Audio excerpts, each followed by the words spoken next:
buenas tardes, amigos, bienvenidos de nuevo a esta tertulia, la tertulia que comenzábamos la semana pasada. Hoy continuamos con un ilustre invitado y con nuestra querida amiga y compañera Pilar Tamayo. Pilar, muy buenas tardes. ¿Qué tal? Buenas tardes. Bueno, los inputs de la semana pasada, ¿bien? Sí, hombre, positivos, claro, ya lo dijimos que es un espacio fundamentalmente de libertad. De libertad.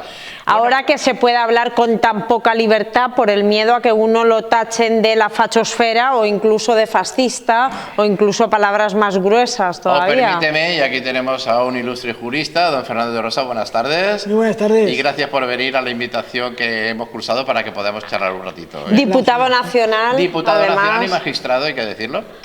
Decía yo que usted, que es magistrado, en este caso Fernando, hay que tener miedo ya al delito de odio, Te lo digo por experiencia propia. Te lo digo por experiencia propia. A ver, el delito de odio es un delito que ha existido toda la vida. Lo que pasa es que ahora lo están magnificando porque están mal utilizando desde el punto de vista de la izquierda, que ahora todo es delito de odio. Todo lo que sea contra ellos, ojo. Claro, o sea, todo lo que ellos consideran que es absolutamente... porque tienen la piel muy fina, tienen la piel muy fina. Cuando ellos acusaban, cuando ellos atacaban a Rita Barberá o cuando ellos hacían esos scratches y tal, eso era libertad de expresión. Ahora es todo delito de odio. Bueno, pero para eso están los tribunales que perfectamente ya han determinado lo que es y lo que no es delito de odio. ¿Te acuerdas que decía que era jarabe democrático y todo aquello? Hombre, sí. Y ahora bueno, se ha visto, ya es ultraderecha, de hecho, ahora acabamos de asistir a un espectáculo en Moncada. Yo no defenderé los insultos al presidente del gobierno ni a nadie, es más, los condeno por el famoso grito de este verano de Pedro Sánchez, verano, vamos, efectivamente. Pero es que... Claro, el concejal de Seguridad Ciudadana y marido de la alcaldesa se enzarzó a palos con el público.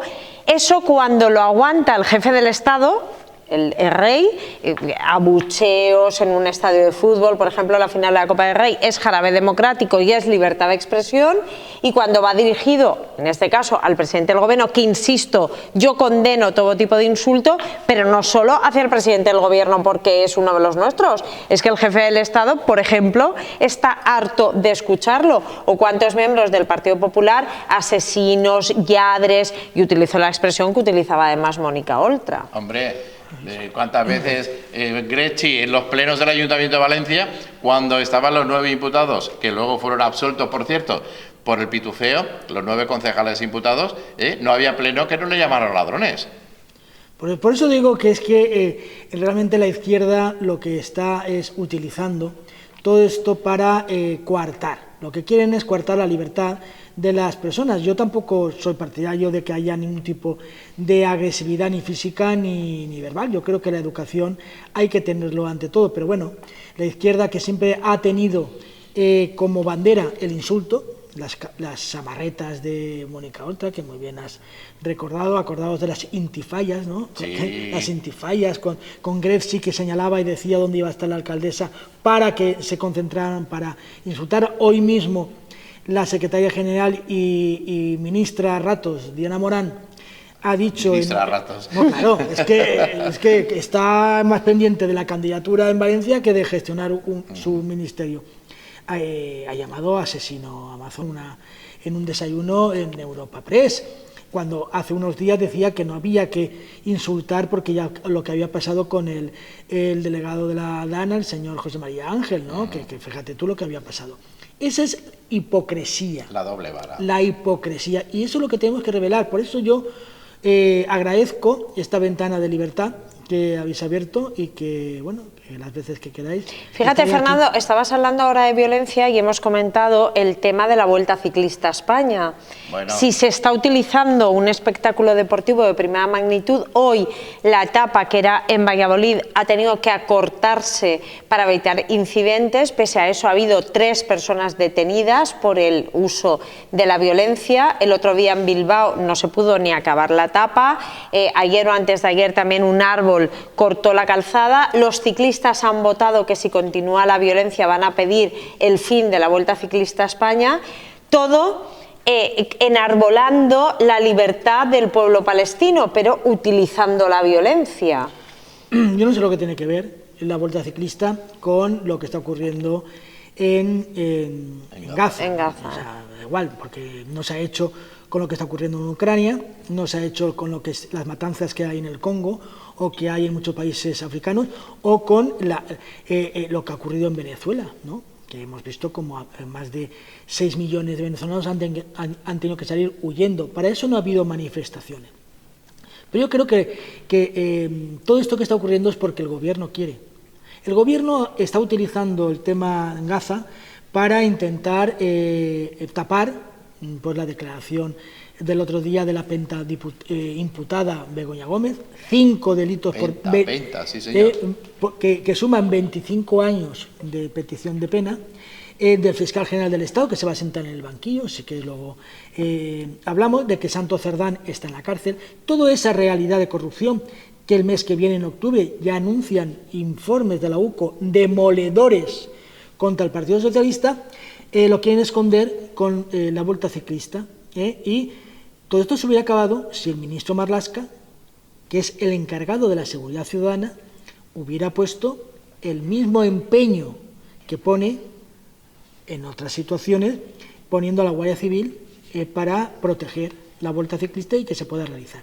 Pero ni en el País Vasco se ha podido paralizar, porque la Ertzaintza tampoco intervino, como ahora en Valladolid. Pero también un dato curioso. El responsable de toda esta campaña es un antiguo militante de ETA. Exactamente. Que fue condenado por colaborar con banda terrorista. Dos condenas. Por tanto, aquel que está pidiendo la libertad o que no haya masacre en Gaza era el que favorecía que hubiera 1000 muertos en el país vasco. Claro, es que esto entra dentro de lo que es la estrategia, la geopolítica, porque al final, si te das cuenta, tenemos que ir a morir a esa parte de la política que es la geopolítica estratégica, que no es ni más ni menos que decir, bueno, pues por una parte cortinas de humo y por otra, como bien la comparecencia del presidente del gobierno de esta semana, como bien decía cortina Goebbels, de humo. La transposición, dar al contrario los mismos defectos que tienes tú, es decir, tratar de cargar sobre el contrario tus propios errores y defectos, que es al final lo que se está haciendo. Sí, pero también hay que tener, un detalle que ha ocurrido hoy. Ayer nos enteramos que una cantidad de drones rusos entraron en el espacio aéreo polaco, y el gobierno polaco, el presidente polaco, ha pedido la aplicación del Tratado de la OTAN, ¿no? de protección. Hoy el presidente del gobierno polaco ha convocado a los líderes europeos para tratar de este tema con una ausencia. Sánchez no lo ha llamado.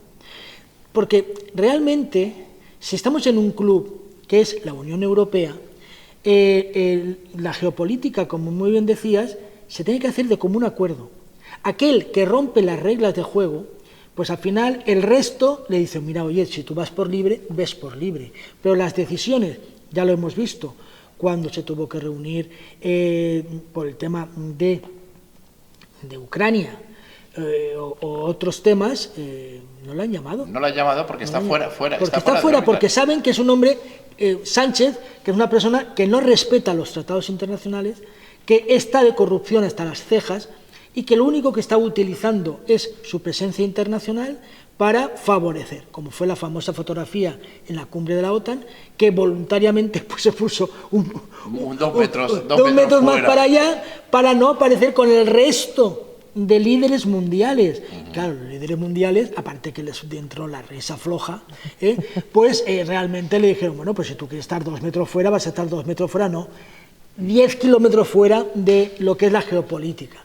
Y es lo que hemos visto. Porque además, Fernando, esta semana con la comparecencia del presidente del Gobierno, que fue víspera de que ya se supiera que hay señalamiento para el juicio del fiscal general del Estado, algo inédito en democracia, que un fiscal general del Estado en activo se tenga que sentar en un banquillo.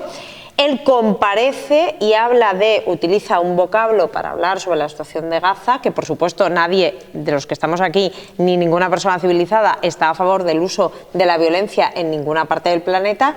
Habla de genocidio, cuando la Unión Europea no ha utilizado el término genocidio. ¿no? Y hoy mismo ha habido un debate en el Parlamento Europeo en el que se ha dicho que efectivamente se solicita que se pare la contienda, ¿no?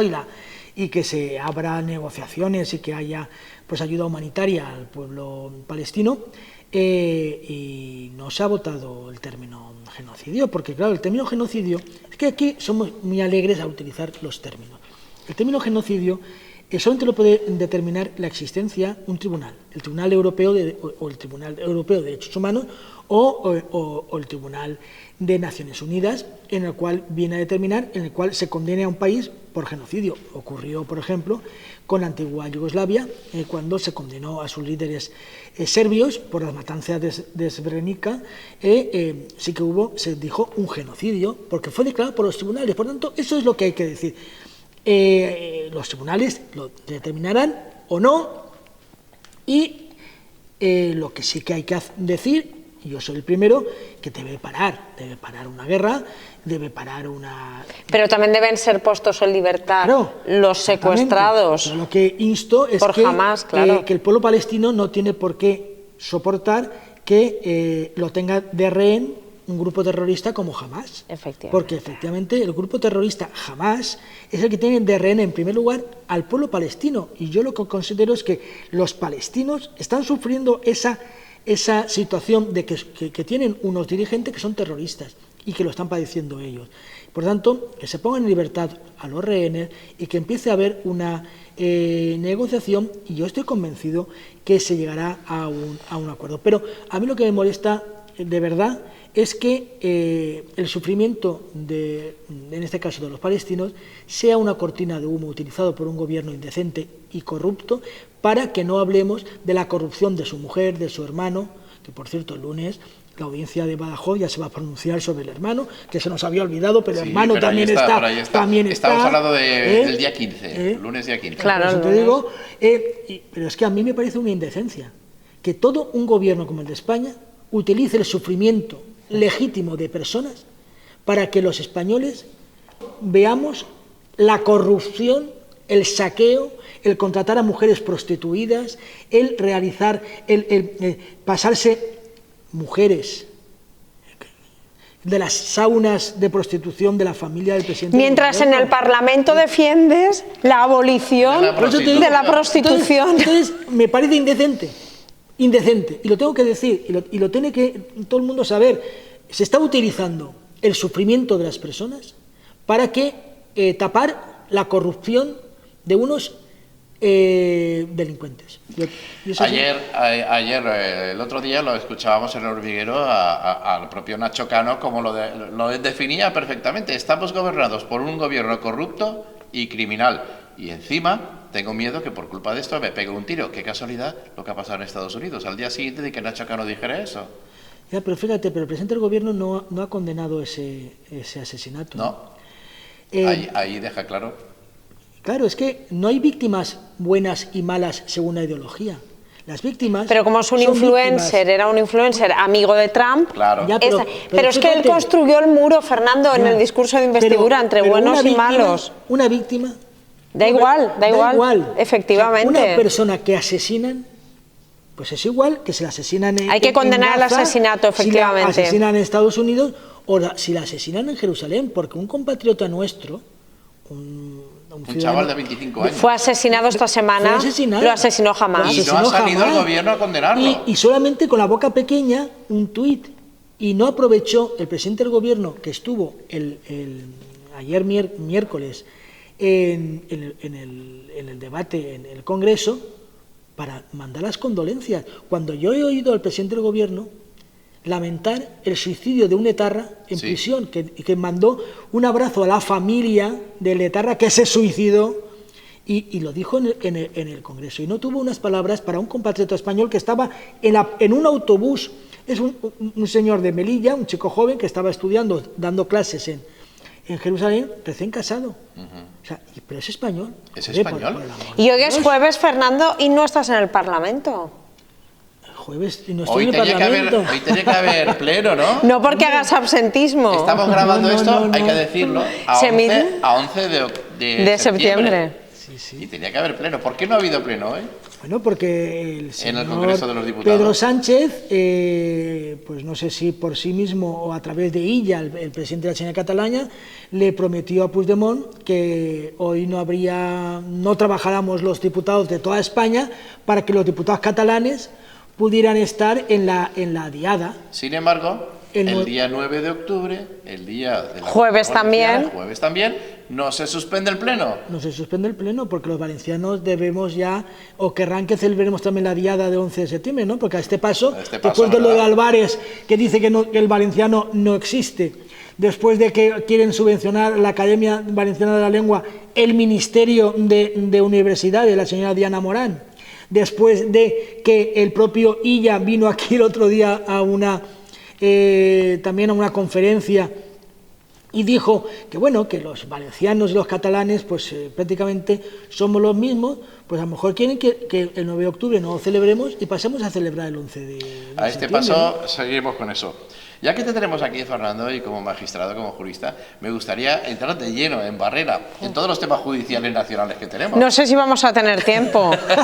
Así me invitáis más días. Porque claro, al final, ¿sabes qué pasa? Que tenemos... Es que no acaba, la historia interminable. Pero ¿sabes lo que pasa? Que tenemos que beber, desgraciadamente, de unos medios u otros, porque según les vaya. Entonces, claro, dices, ¿dónde está el término medio de todo esto? ¿Dónde está la realidad? ¿Hasta dónde tenemos que creer a unos y a otros? Porque, claro, entenderás que no es lo mismo leer El País y escuchar la SER que leer La Razón y escuchar COPE. Me explico. Entonces, claro, ¿dónde está todo esto? Y nosotros nos gustaría aportar un poquito de luz. Yo sí, porque además te quiero hacer una pregunta muy concreta. Los delitos de los que has hablado, los presuntos delitos que se le imputan a Begoña Gómez, ¿son equiparables a los que se le imputaban a Iñaki Urdangarín por los que estuvo en prisión? Pues yo empiezo contestando a Pepe, dice que a quién hay que creer a los jueces. Es decir, los jueces se pronuncian por las sentencias y por sus resoluciones, y hay que leerlas. Y los jueces ni son fachas, ni son fascistas, ni son istas de ningún tipo, sino que son jueces que defienden la justicia. Por tanto, cuando un juez dicta una resolución, por ejemplo, el juez de un juzgado que es ratificado por el Tribunal Superior, es ratificado en la Audiencia Nacional, es ratificado por el Tribunal Supremo, hombre, pues, por ejemplo, con el tema de la mujer de Pedro Sánchez. El juez Peinado, sí. Hay 24 jueces que le han dado la razón. Por tanto, no hay que escuchar ni a COPE, que yo pues podría escuchar, o la SER, quien quiera escuchar, o El País, o leer La Razón, o leer El Mundo. Hay que leer las sentencias para saber perfectamente lo que se dice. Lo demás es interpretación, y la interpretación en justicia siempre. Dicho eso, evidentemente, tenemos un caso flagrante. El señor Urdangarín llamaba a empresas diciendo que era evidentemente el yerno de Su Majestad el Rey, y si imaginar, yo soy empresario en una empresa y me llama el yerno y me dicen que desde Zarzuela, pues yo me pongo por teléfono y la atiendo, y se me dicen que yo tengo un proyecto y necesito una subvención o una ayuda, pues lo miras con buenos ojos. Hombre, lo miras con buenos ojos. Pues, y todos nos escandalizamos porque fue hasta declarada hasta la infanta Cristina, sí. Cristina. Y todos dijimos que Urdangarín a la cárcel como hubo una sentencia. Pues exactamente lo mismo. Si a ti te llama de Moncloa y te dicen la mujer del presidente del gobierno ha montado una cátedra y que está haciendo una especie de planteamiento y negocio y necesita, vería con muy buenos ojos que usted le realizara una subvención, ¿qué va a hacer el empresario? Cuando además le dicen, es que el presidente se lo agradecerá. Hombre, ¿quién se va a enfrentar? Una cátedra sin tener titulación, dicho sea de paso. Pero es que eso se sabía mucho tiempo, y ¿por qué no ha saltado hasta ahora? Es que yo hay cosas que no sé. Con lo cual, Fernando, lo que estás comentando es que podemos estar ante una sentencia condenatoria similar a la de Iñaki Urdangarín. No me gusta adelantarme porque yo respeto la justicia y la justicia dirá si es culpable o inocente, y lo respetaré. Elementos que no conocemos. Yo no lo conozco. Pero si tú me preguntas si hay un paralelismo, yo sí que te puedo decir que hay un paralelismo en ambas conductas. Y yo creo que los que nos están escuchando entenderán. Si el yerno del rey llamaba a un señor para que le diera una ayuda, imagínate. Lo mismo si desde Moncloa te llaman y te dicen que hagan una ayuda. Pues evidentemente ahí hay un tráfico de influencias de libro desde mi punto de vista. Pero ya te digo, los tribunales decidirán. Fernando, de alguna forma, ese ataque a los jueces que están tratando de investigar todo lo que lleva la mujer de Pedro Sánchez, esos ataques constantes, llamándoles fachas y todo, puede ser incluso contraproducente a la hora de que, tanto en la instrucción como luego, si hay juicio oral, se pueda ver perjudicada a Begoña. A ver, los jueces, yo hace 40 años que aprobé la oposición, por tanto, yo me he dedicado profesionalmente toda la vida a la administración de justicia. Los jueces no se van a dejar influir porque si le insultan, le dejan de insultar. Los jueces van a aplicar justicia porque tienen que aplicar la ley, y la ley está ahí. Y los indicios delictivos se analizarán y luego se determinará. Pero claro, es muy infantil creer que haciendo toda una campaña de ataque a los jueces y de desprestigio a los jueces van a acobardar a los jueces. Los jueces en este país, es que hay que tener memoria, los jueces en este país han defendido el Estado de Derecho en momentos durísimos. Y legalizaron a HB, de Ribatasuna, ¿os acordaréis? Con una presión tremenda. No, pero es que ha habido muertos, ha habido jueces y fiscales asesinados por ETA porque estaban en el País Vasco, iban todos los días a trabajar y encarcelaban a los etarras. Hay jueces que han ido contra el tráfico de drogas. El mismo Garzón, hasta que la noche le confundió como aquel, ¿no?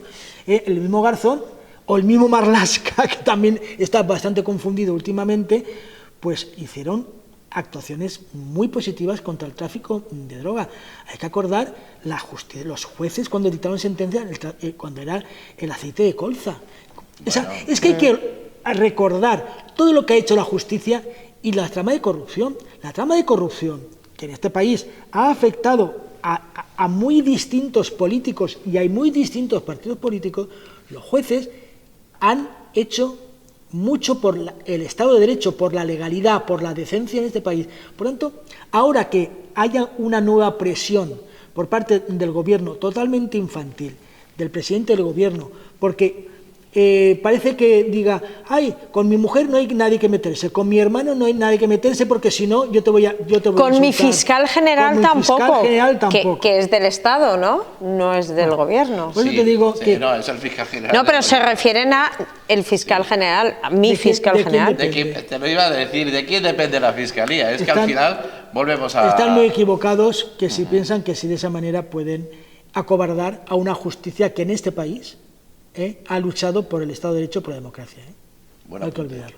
Buen apunte y sobre todo tranquilizar porque al final lo que están haciendo ellos no es ni más ni menos que marketing político para sus... Pero los jueces aplican las leyes que aprueba el Parlamento. Claro. Es decir, los jueces no se inventan un código civil, un código penal, no, aplican las leyes que aprueba el Parlamento. Claro. De todas formas, ya que entramos en ese campo antes de entrar, ¿ves posible que se apruebe la ley Bolaños? Pues mira, en este momento depende de cómo se levante una mañana Puigdemont. ¿Ah, sí? No, te lo digo. O sea, hoy en día en el Parlamento Nacional de España dependemos del humor de un señor prófugo que se encuentra, pues vamos, huido de la justicia, un delincuente que está en Waterloo, en Bélgica. El humor... Como ha pasado con las 37 horas y media. Claro, si una noche, pues bueno, pues duerme mal, pues ya sabemos que al día siguiente pues está enfadado. ¿Y Europa no tiene fuerza para parar todo esto?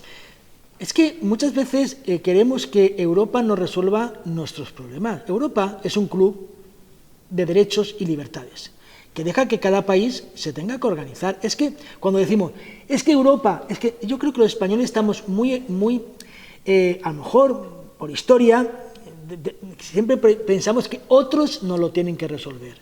Antes siempre decimos, el gobierno, no sé qué, es que Falta de madurez. No, falta de madurez no. Yo creo que los españoles debemos empezar a decidir nuestro futuro. Nosotros somos los que tenemos que decir, basta ya.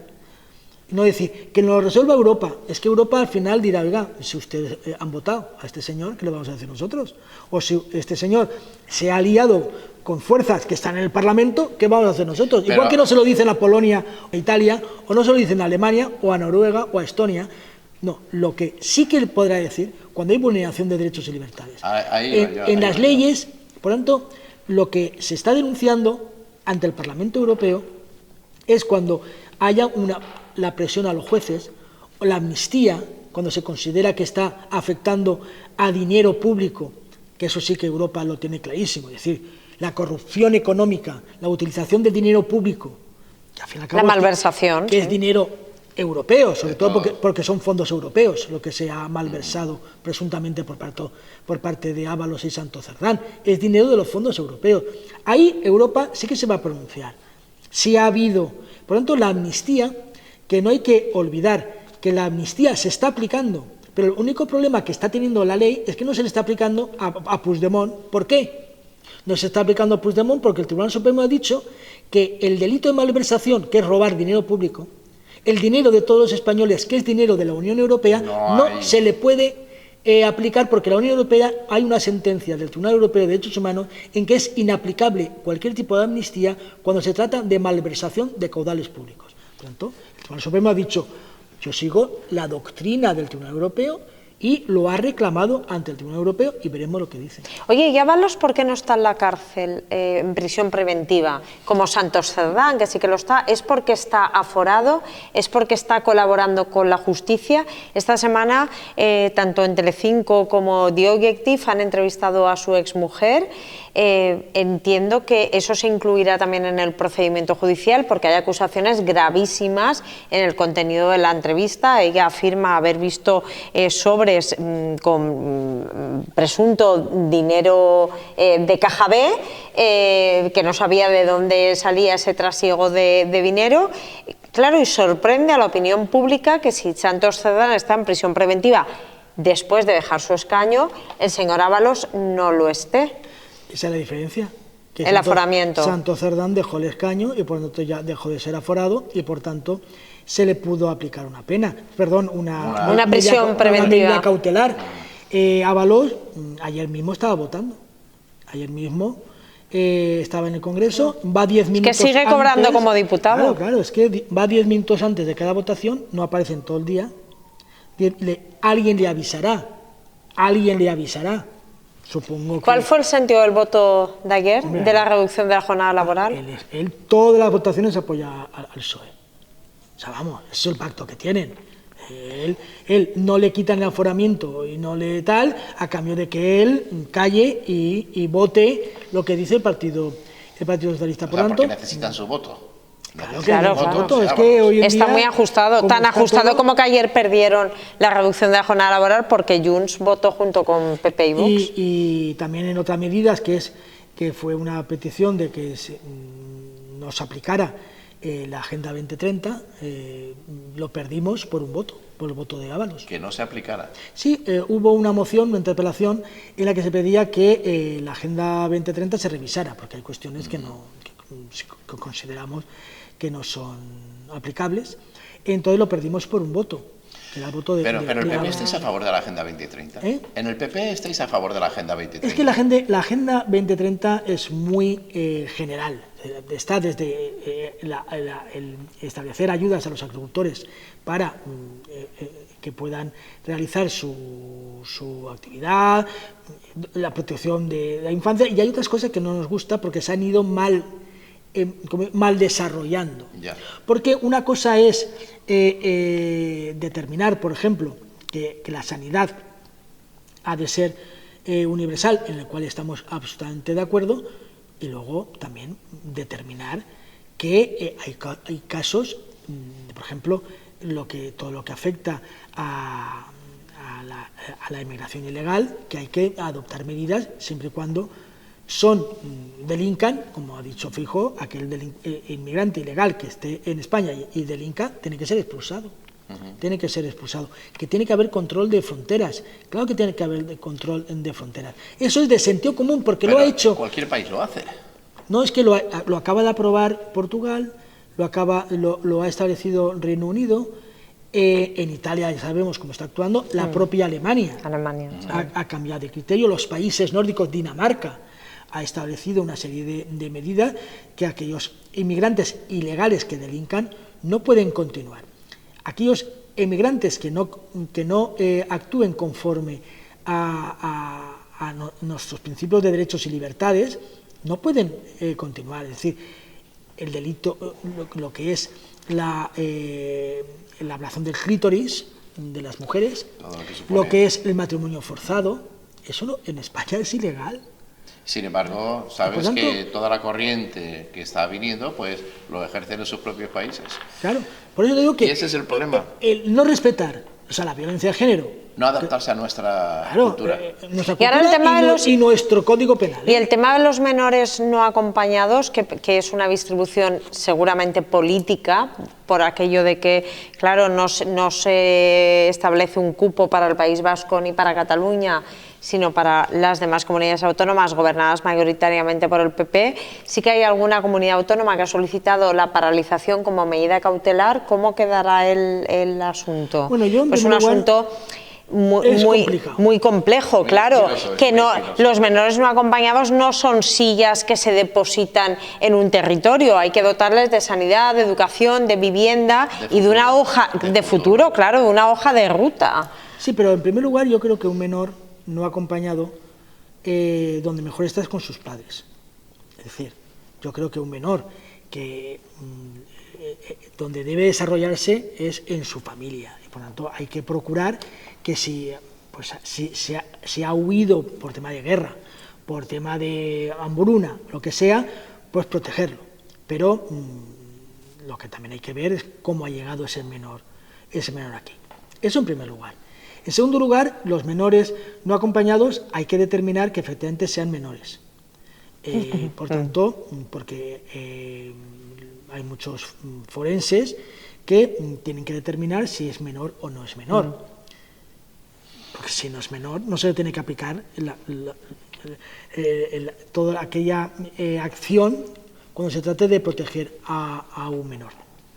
Y en tercer lugar, lo que hay que procurar que sean atendidos, que no sean considerados como política, porque el gobierno de España, a los menores no acompañados que se encuentran en Canarias, que han llegado huyendo de lo que sea en las embarcaciones o a través de mafias, esos menores también hay que ver aquellos que acaban en redes de prostitución, que deben ser también objeto de protección integral, porque hay muchos que acaban en redes de prostitución cuando se escapan o cuando cumplen 18 años. Y eso, pero lo que no puede hacer es decir, como yo necesito los votos del PNV y los de Esquerra Republicana y Junts, ni al País Vasco. Hombre, por tanto, es lo que decíamos antes como el tema de Gaza, es utilizar, en este caso, el sufrimiento de menores para hacer política. Y el gobierno no puede dedicar su actuación para obtener un rédito político y decir, yo lo envío a Madrid porque le tengo manía a la señora Ayuso, o se lo envío a la Comunidad Valenciana porque quiero fastidiar a los valencianos. En cambio, ni se me ocurre enviarlo a Cataluña ni al País Vasco. A ver, Fernando, a ver si desarrollo bien lo que quiero decirte en ese sentido, porque claro, estamos hablando de la utilización de la herramienta, porque no deja de ser una herramienta ideológica, no lo olvidemos. Las personas lo están haciendo, nos pasó a la Dana, nos pasó a los incendios, lo están haciendo con Gaza, lo están haciendo con los menores en todos los sitios, ¿vale? Pero claro, en el momento que protestáis, desde bien sea Vox o el Partido Popular, porque claro, el Partido Nacionalista Vasco ni de lejos, antiguamente algo hacía, pero ahora no, por esto, sabéis que enseguida os tachan de xenófobos, de ultras, e incluso a vosotros, al Partido Popular, por lo que tú estás diciendo, dice que ya os estáis ultraderechizando y os estáis haciendo como Vox.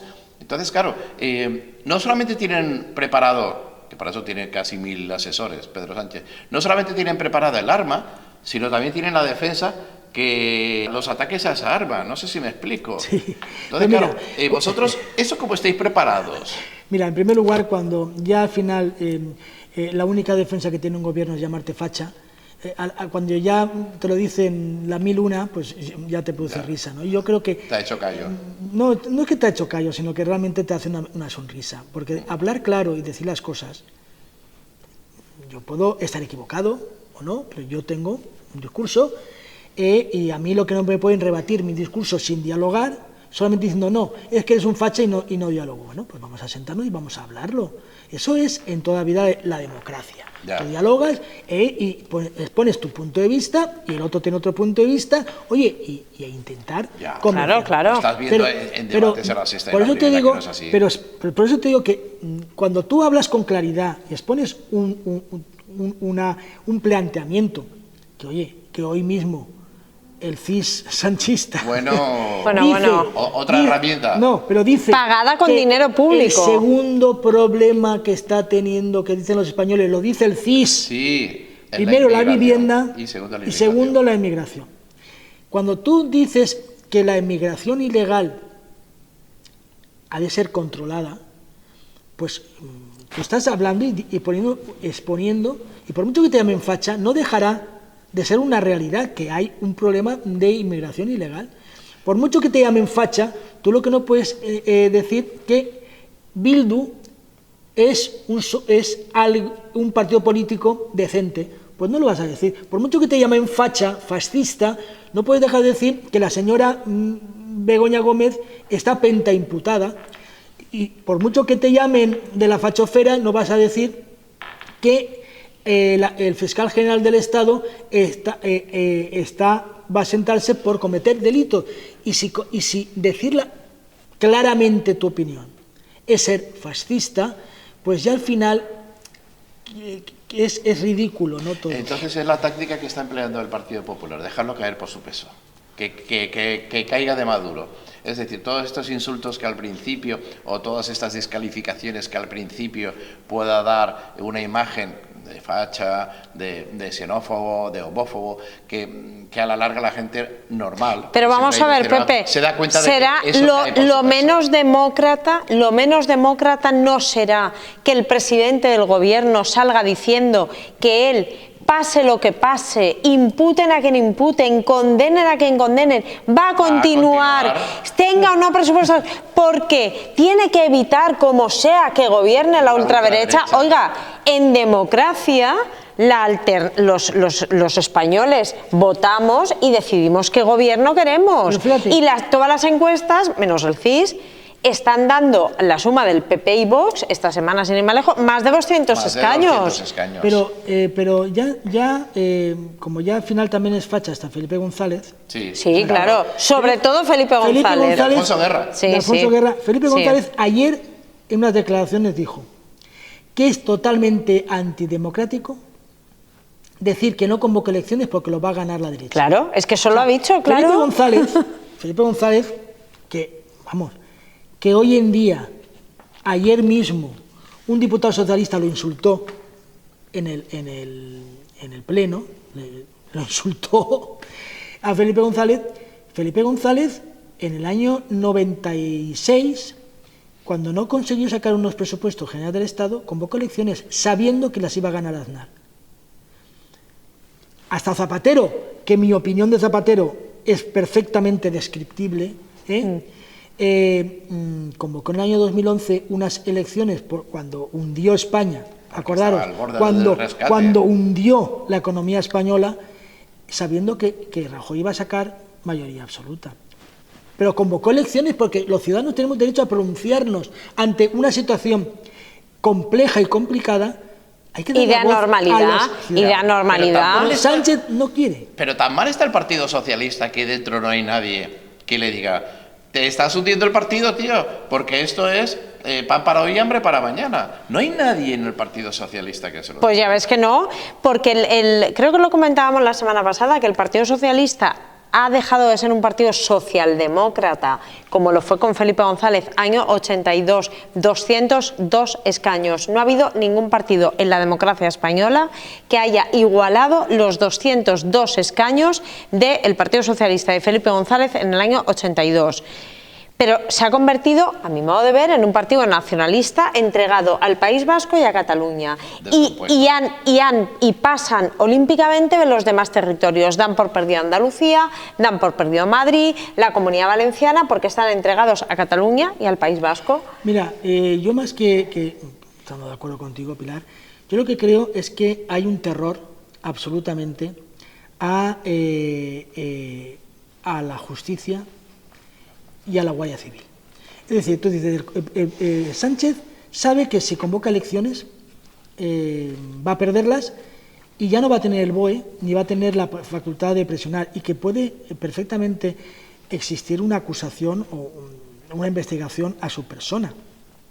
Por lo tanto, se ha convertido ya en una mera supervivencia. Y el Partido Socialista está como esos animales que están en las carreteras, que cruzan y los focos del coche te hacen paralizar, que lo hemos visto en muchísimas escenas, pues están así, están paralizados por los focos de la UCO y el foco de los jueces. Y encima están paralizados. Les han descubierto la fontanería de la Leire y compañía. Ahí, es que cada día que pasa tenemos Vamos llegando al final porque no nos damos cuenta, estamos aquí desarrollando, y hay un par de temas que a mí me gustaría sacar. El primero es valenciano, porque quiero hablar de la Dana. Quiero hablar de la Dana porque desde el Partido Popular tenéis claro que hubo errores en ambas partes. A ver, en primer lugar, con respecto a la Dana, lo que hay que decir es que ha habido 228 valencianos que han fallecido. Por lo tanto, mandar el abrazo. Mandar un abrazo y, sobre todo, que tienen derecho a la verdad. Yo creo que es necesario que los familiares de las víctimas y los miles de perjudicados tienen derecho a saber qué es lo que ocurrió. Y, por tanto, eso es lo que se merecen. Y se merecen saber cómo actuó cada uno y los errores que han tenido cada uno, pero sobre todo tienen derecho a pensar que no va a volver a ocurrir, que se va a trabajar para que no vuelva a ocurrir. Que se va a trabajar, porque la responsabilidad penal lo va a determinar la justicia, y ahí no tenemos nada que decir, nada que entrar, porque los jueces se pronunciarán, y yo en este sentido confío plenamente en la justicia, como he dicho previamente. Pero claro, lo que a mí me asusta es que el Gobierno de España, que es quien tiene la competencia, no haya realizado ninguna obra de prevención. Y sin ir más lejos, esta semana ha habido alerta de lluvias y se han disparado las alertas de la Confederación Hidrográfica del Júcar en el Barranco del Pollo, dando señales de que había, no sé, eran 150 litros que corrían por el Barranco del Pollo, y ha habido compañeros tuyos periodistas que han ido a hacer la foto y estaba seco. Eso es el sistema de alarma que tenemos y que estaba el día 29 de octubre.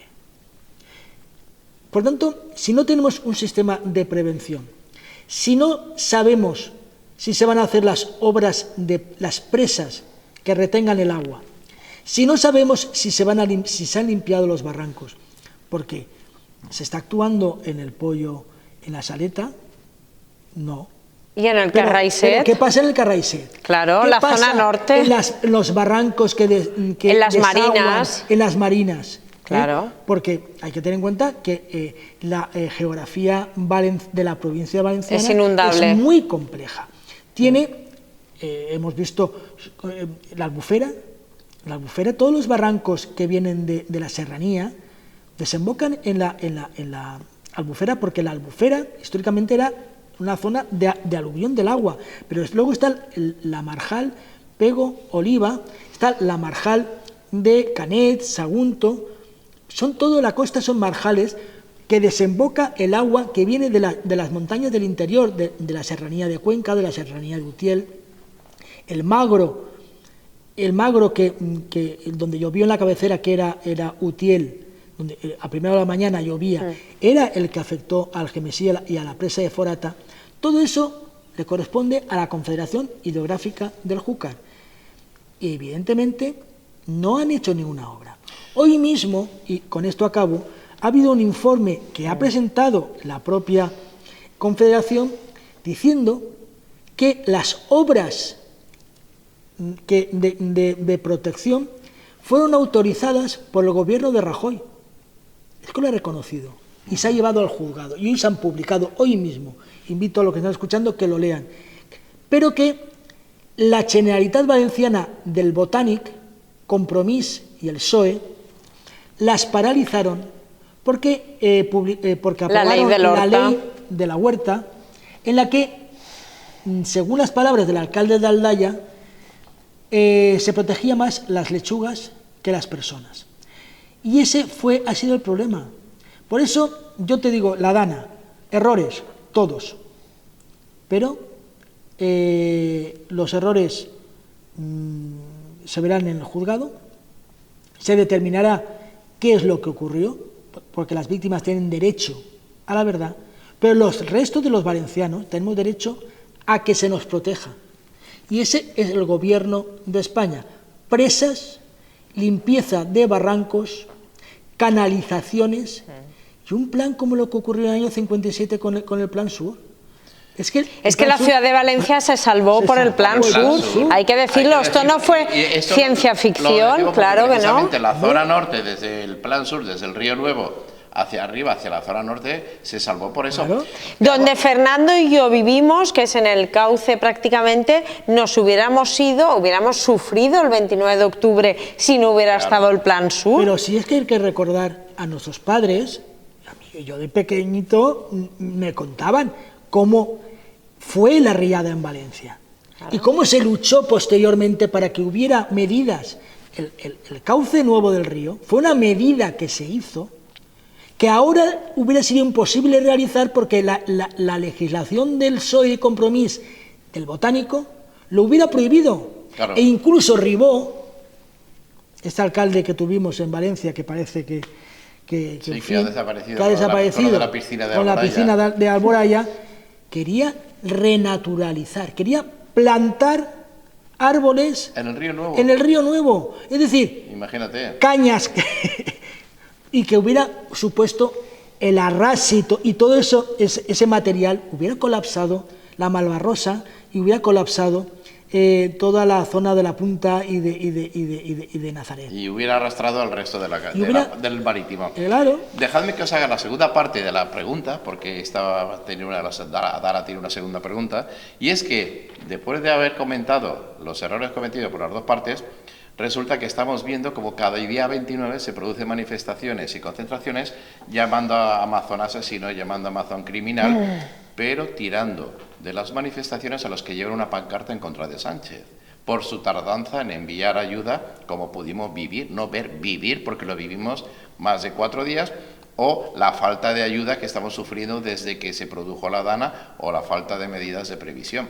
Entonces, claro, ¿cómo vivís eso? ¿Cómo vivís eso desde el Partido Popular? El ver que los medios de comunicación engrandecen estas manifestaciones cuando van 4 gatos. Bueno, en realidad lo que nosotros respetamos es que la gente que quiera manifestarse se manifieste en su libertad. Yo nunca voy a ir en contra de la libertad de quien sea de poder manifestarse. Lo que sí que es verdad, yo estoy recorriéndome todos los pueblos del Horta Sur, he estado reunido con afectados de Paiporta, de Benetússer, de Aldaya, de Catarroja, he estado en Macastre, he estado en Pedralba, en fin, tampoco voy a... muchísimo, y he estado reunido con ellos. Y porque la gente lo que quiere, primero, ya te repito, quiere la verdad. La manipulación, la gente ya está muy cansada de la manipulación.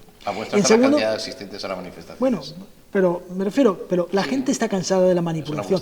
Tú hablas con la gente, lo que quiere saber cuando le llegan las ayudas, qué va a pasar, por qué no le paga al consorcio que le corresponde al gobierno las indemnizaciones de los seguros, por qué a los autónomos no se les está dando el dinero prometido por parte del gobierno, por qué el alcantarillado no está limpio. y que a lo mejor se llueve en poblaciones como Albal, Benetúser, Alfafar, Massanassa, se van a inundar porque el alcantarillado que le corresponde al gobierno de España no se está limpiando. ¿Por qué no se están llegando las ayudas? Porque solamente el 15% de los afectados han recibido la indemnización del Estado, en cambio han recibido más del 60% del dinero que le ha dado la Generalitat Valenciana. ¿Por qué Diana Morán insulta a los valencianos? El otro día en unas declaraciones dice que el gobierno no le llega a los afectados el dinero del gobierno porque no lo han pedido. Son torpes. No, porque no saben pedirlo. Dice, no saben pedirlo. Es decir, que el señor que no le llega es porque es torpe. Hombre, pues la Generalitat lo que ha hecho es que, como conoce las cuentas corrientes de todos los, somos todos contribuyentes y tienen nuestras cuentas corrientes Hacienda, que pagamos el IBI, pagamos el IVA, pagamos el IRPF, pagamos los impuestos municipales, estatales y autonómicos. Por lo tanto, más fichados que por la agencia tributaria, todos los que me están escuchando saben. Pues ¿qué ha hecho la Generalitat? Ha cogido al sistema tributario valenciano y le ha dicho las cuentas corrientes de los valencianos afectados y los ha ingresado directamente. No hace falta burocracia, hace falta el dinero. En cambio, el gobierno de España tiene que llenar 18 escritos, tienes que no sé cuántos sellos y no sé cuántas ventanillas. Claro, y encima somos torpes. Pues bueno, esa es la pequeña diferencia y yo creo que eso es lo que los valencianos cada vez lo saben. Pero sobre la manifestación que comentaba Pepe, yo estoy absolutamente de acuerdo con Fernando. El derecho a manifestación es un derecho constitucional, con lo cual es un derecho de primer nivel. Ahora bien, volviendo al inicio de la tertulia de hoy, es utilizar el dolor de las víctimas. Y eso es obsceno. No se puede utilizar el dolor de las víctimas. Lo estamos viendo desde el principio. Porque la primera manifestación, que fue multitudinaria, se utilizó el dolor de las víctimas y por eso ha ido a menos cada vez la presencia, porque la gente ya no se deja utilizar. Efectivamente. Claro. Y ya se sabe la realidad. Y un último apunte, porque llevamos ya casi una hora, no vamos de tiempo. Y ahí sí que os lo voy a preguntar a los dos. Yo lo lanzo a uno y a otro y me vais a dar cada uno vuestra opinión. Todos somos conscientes de que en España y en Valencia, el momento que gobierne el Partido Popular lo va a tener que hacer con Vox. Eso creo que somos conscientes todos. Hoy por hoy, ¿correcto? ¿Qué pensáis del tema? Bueno, pues yo rompo el fuego, ¿no? Sí. Te ha dejado que claro, los que van a gobernar son ellos. ¿Te das cuenta cómo se ha callado? No. Pero bueno, cualquier partido que sale a unas elecciones es para ganarlas y gobernar en solitario. Por tanto, yo creo que el Partido Popular saldrá a intentar ganar las elecciones con la mayoría suficiente para gobernar en solitario. Dicho eso, no hay ningún problema gobernar con Vox. Que yo sepa, Vox no es un partido que lleva terroristas, ni lleva asesinos, ni lleva delincuentes en sus filas. Podemos estar de acuerdo, ¿no? Yo puedo estar de acuerdo con Vox en muchas cosas y en otras no, pero eso es la democracia. ¿Y se puede llegar a un acuerdo? Sí. ¿Se puede haber desacuerdos? También.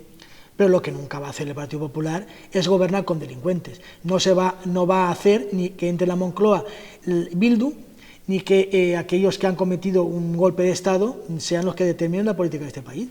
Y, por tanto, criminalizar a Vox porque tiene unas ideas que podemos estar de acuerdo o no, pero son unas ideas que la han votado una serie de españoles, no se puede criminalizar. Ya te digo, el Partido Popular, la idea es gobernar en solitario. Si hay que gobernar, coaligarse o hay que llegar a acuerdos, perfectamente. Vox es un partido democrático al que nunca por ahora, nadie puede decir que haya cometido delito alguno. Vuelvo otra vez a esa teoría, ese principio de Goebbels de la transposición, que es cargar sobre el adversario los propios errores o los propios problemas que tenga, porque eso es lo que están haciendo. Es decir, como saben que ellos tienen ese problema, os lo transponen a vosotros. Si gobernáis, va a gobernar la ultraderecha. Por tanto, yo me quedo, como tú decías antes, porque no quiero que gobierne la ultraderecha. Sí, pero es que yo lo que creo, y me alegra escuchar a Fernando en ese sentido, es que creo que Pedro Sánchez no está para dar lecciones de pactos. Es decir, una persona que sostiene...